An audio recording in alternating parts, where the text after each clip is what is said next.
মমতার মুখে শান্তি বাহিনীর নাম শুনে ভয়ে কেঁপে গেল বাংলাদেশ। তড়িঘড়ি দিল প্রতিক্রিয়া। খবরে আসছি বিস্তারিত।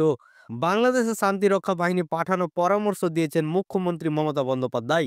সোমবার দুপুরে বিধানসভায় তিনি এই প্রসঙ্গে বক্তব্য রাখার কয়েক ঘন্টার মধ্যে প্রতিক্রিয়া এলো বাংলাদেশ থেকে।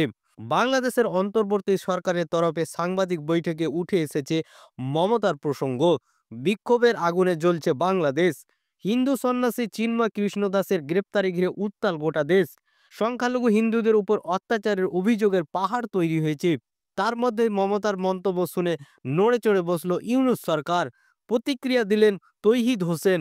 তিনি নাকি বুঝতেই পারছেন না যে কেন মমতা বন্দ্যোপাধ্যায় এমন একটি প্রস্তাব দিলেন।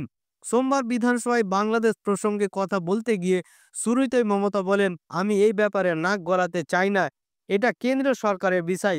তবে তিনি প্রস্তাব দেন যাতে ভারত সরকার রাষ্ট্রপুঞ্জে বিষয়টিকে উত্থাপন করে ও শান্তিরক্ষা বাহিনী পাঠানোর ব্যবস্থা করে। মমতার এই মন্তব্যের কয়েক ঘন্টা পর সাংবাদিক বৈঠকে তৌহিদ হোসেন বলেন, উনি কেন করলেন বুঝতে পারছি না। কার্যত হালকাভাবে উড়িয়ে দিলেন কথাটা। বললেন, আমি মমতাকে ব্যক্তিগতভাবে চিনি, উনি কেন এরকম মন্তব্য করলেন বুঝতে পারছি না। হয়তো ওর রাজনৈতিক অবস্থানের জন্যই রাজনৈতিক দৃষ্টিভঙ্গি থেকে কথাটা বলেছেন। আজ মঙ্গলবার সংসদে একই দাবি জানিয়েছিল তৃণমূল সাংসদ সুদীপ বন্দ্যোপাধ্যায়। তিনি বললেন, কেন্দ্রীয় সরকারের কাছে আবেদন জানাচ্ছি, রাষ্ট্রপুঞ্জে আবেদন জানানো হোক যাতে শান্তি রক্ষাকারী সদস্যদের বাংলাদেশে পাঠানো যায়। আমাদের প্রতিবেশী রাষ্ট্র বাংলাদেশের সংখ্যালঘুদের উপর অত্যাচার হচ্ছে। আমাদের সরকার, মুখ্যমন্ত্রী মমতা বন্দ্যোপাধ্যায় জানিয়ে দিয়েছেন, আমরা কেন্দ্রীয় সরকারের পাশে রয়েছি।